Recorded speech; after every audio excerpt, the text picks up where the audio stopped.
Soy Belén Tristán, patóloga del Complejo Asistencial de Ávila, y he seleccionado un caso que a mí me ayudó a entender la histología del folículo piloso y más concretamente el término de diferenciación folicular.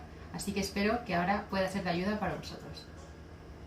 Para entender los tumores derivados del folículo piloso y, como os decía, el término de diferenciación folicular, hay que conocer fundamentalmente dos cosas: qué tipo de epitelio y de queratina nos vamos a encontrar tanto en el segmento superior, formado por infundíbulo e istmo, como en el segmento inferior del folículo piloso, formado por tronco, bulbo y papila. Así que empezamos. En el segmento superior encontramos el infundíbulo, que abarca desde el exterior hasta la desembocadura del conducto esofágico. Pero lo importante, ¿qué tipo de epitelio queratina tiene? En cuanto al epitelio, es idéntico a la epidermis, con su capa granulosa y sus gránulos de queratohialina. Y en cuanto a la queratina, se trata de una queratina hojaldrada, basofílica y ortoqueratósica. A continuación, os muestro un ejemplo de un tumor anexial en el que se observa claramente una diferenciación de tipo infundibular, el tricofoliculoma, que como sabéis es típico de la cabeza y el cuello, y en el que se observa un folículo primario central dilatado con folículos secundarios que brotan del primario. Seguimos descendiendo y nos encontramos con el istmo, que se extiende desde la desembocadura del conducto sebáceo hasta la inserción del músculo erector del pelo. Y de esta región lo primero que debemos saber es que realmente hablamos de vaina radicular externa, y esta vaina no es exactamente igual en la porción superior del istmo que en la porción inferior. La parte superior es algo desordenada y se encuentra constituida por células muy eosinófilas que se distribuyen de forma aleatoria, sin una clara delimitación entre las células. La queratina en esta localización es una queratina eosinófila y compacta, que puede tener ondulaciones.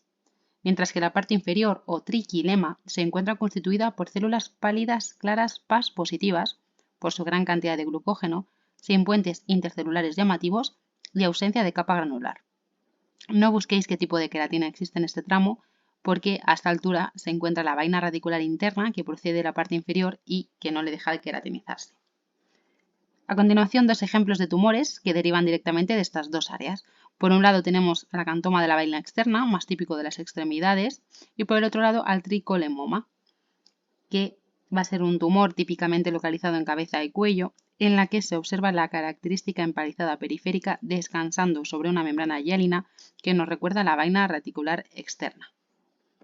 Llegamos al segmento inferior del folículo piloso, o también llamada parte transitoria, y se le llama así porque es el único segmento que va a presentar cambios llamativos a lo largo del ciclo folicular.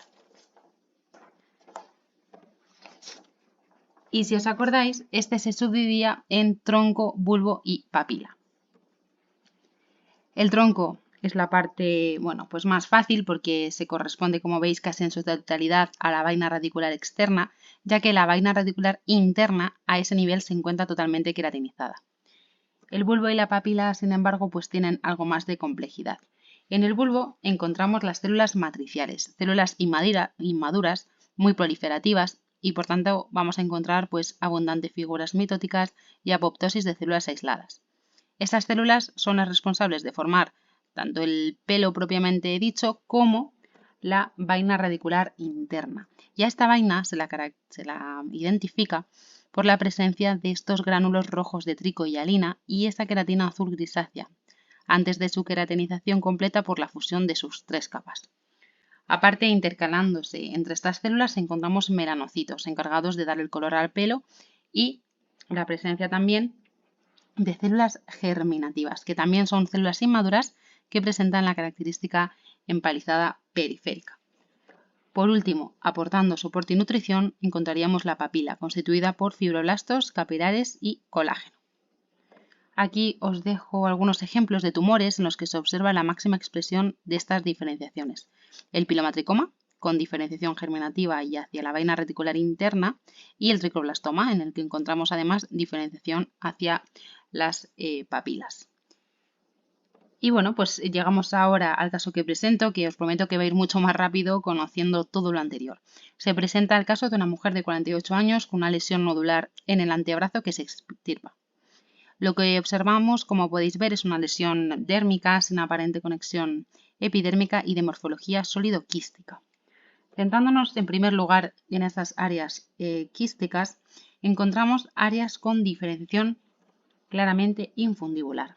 Además, he señalado otras pequeñas áreas en las que también se identifica esta diferenciación hacia el infundíbulo. Pero también existían quistes con un recubrimiento epitelial diferente, más eosinófilo y desorganizado, que nos recordaban al segmento superior del istmo.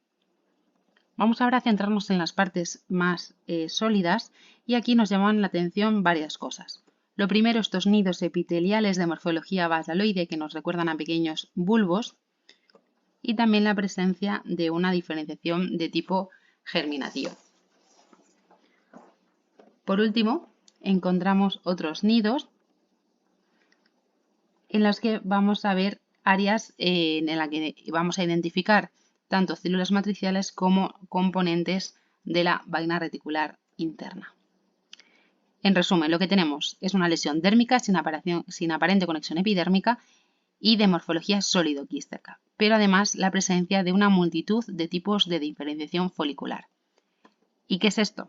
Bueno, pues esto se le llama panfoliculoma. Es un tumor benigno que se describió por primera vez en el 93, que afecta igual tanto a hombres como a mujeres y que el rango de edad es bastante amplio. Generalmente lo recibimos nosotros con la sospecha clínica de quistes o carcinomas vasocelulares y el tratamiento es la extirpación. El diagnóstico diferencial se plantea desde un punto de vista teórico con otras neoplasias foliculares o con diferenciación folicular que además pueden presentarse de forma quística, como por ejemplo el carcinoma vasocelular infundíbulo quístico, el tricloblastoma, el tricofoliculoma o el pilomatricoma. Vamos a ver qué cosas hay a favor y en contra de estos diagnósticos.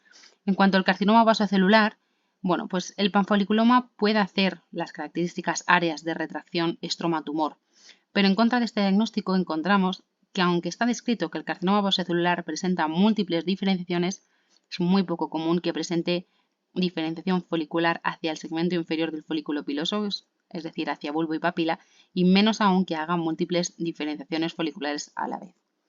En cuanto al tricoloblastoma, es cierto que esta entidad comparte muchas características con nuestro caso, pero se diferencia del panfoliculoma por poseer un estroma más abundante y fibrocítico, con menos células matriciales y mayor tendencia a la formación de bulbos y papilas. Además, nunca se observa una diferenciación tan avanzada hacia otros segmentos del folículo piloso como en el panfoliculoma.